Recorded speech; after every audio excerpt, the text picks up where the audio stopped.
Ouais, donc les deux premiers étages, ce sont mes films préférés. Depuis son adolescence, Patrick Aubin n'a cessé de collectionner des films sous différents formats par amour pour le cinéma. Sa collection contient autant des films très connus que des films plus obscurs en DVD, Blu-ray et même en cassette VHS. Il estime en posséder à peu près 1 millier. J'ai réalisé qu'au début, quand je collectionnais des films, c'était vraiment de l'affectif. Donc, il y avait certains films que je voulais posséder, même si je ne les revoyais pas. Par la suite, il y a la curiosité aussi pour le cinéma, pour les arts, pour la manière de faire un film, qui a fait que j'en ai acheté beaucoup, là, par exemple chez Renaissance ou dans des ventes trottoirs. Mais en 2017, sa frénésie de collectionneur a fini par atteindre son paroxysme. À un moment donné, je me suis rendu compte que j'avais dépensé 600$ en DVD dans une année, puis j'en ai revu aucun. Quand j'ai compris que tout ça, il y avait de la nostalgie puis une envie de posséder, je me suis dit, ben, pourquoi je fais ça, tu sais? Je les réécoute pas.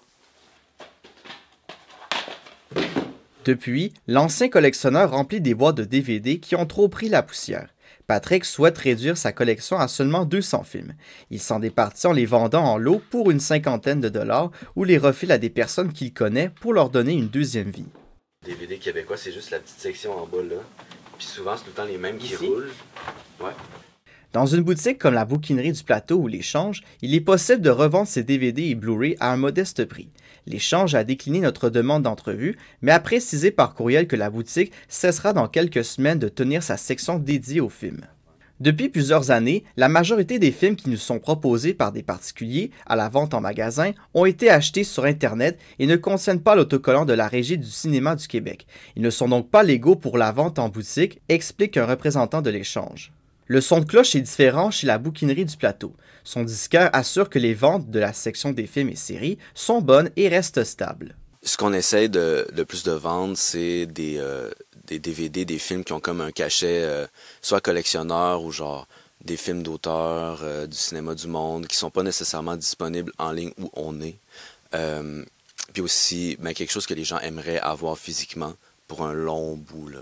Vendre des films introuvables en ligne à un prix abordable et qui fait concurrence à la vente en ligne incite des gens à venir acheter à leur boutique selon lui. Toutefois, ce ne sont pas toutes les perles rares qui finissent par trouver preneur.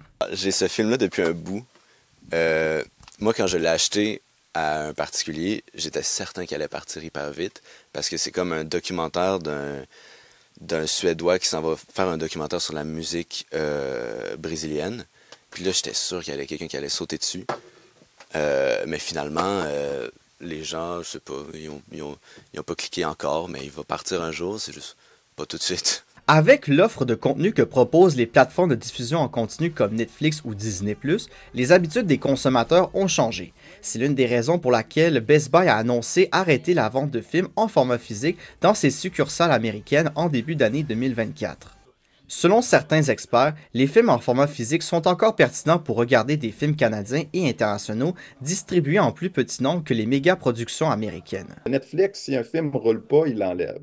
C'est automatique. Fait que si un film est trop daté, si un film ne rejoint pas un certain public, ils ne vont pas le garder dans leur bibliothèque. Le rôle des universités, le rôle des cinémathèques, c'est ça aussi, c'est garder une trace d'œuvres qui, à notre époque, peut-être sont plus mis en valeur. Les films québécois c'est plus difficile à trouver.